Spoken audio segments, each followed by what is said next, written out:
નમસ્કાર દર્શક મિત્રો, બ્રેકિંગ ન્યૂઝમાં આપનું હાર્દિક સ્વાગત છે. આપ જોઈ રહ્યા છો Gujarat news 24.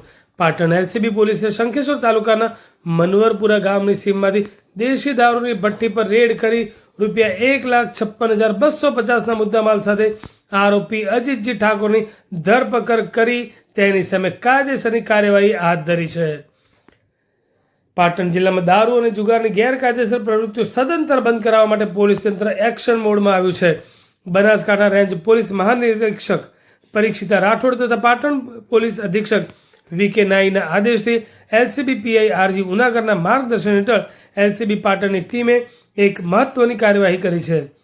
Shankheshwar police station વિસ્તારના મનવરપુરા ગામની સીમમાં પેટ્રોલિંગ દરમિયાન મળેલી ચોક્કસ બાતમીના આધારે પોલીસે મનવરપુરા ગામે ઠાકોર અજીતજી વસરામજીના કબજા ભોગવટવાળા ખેતરમાં રેડ કરી ચાલુ ભઠ્ઠામાંથી દેશી દારૂ બનાવવાનો મુદ્દામાલ ઝડપી પાડ્યો છે.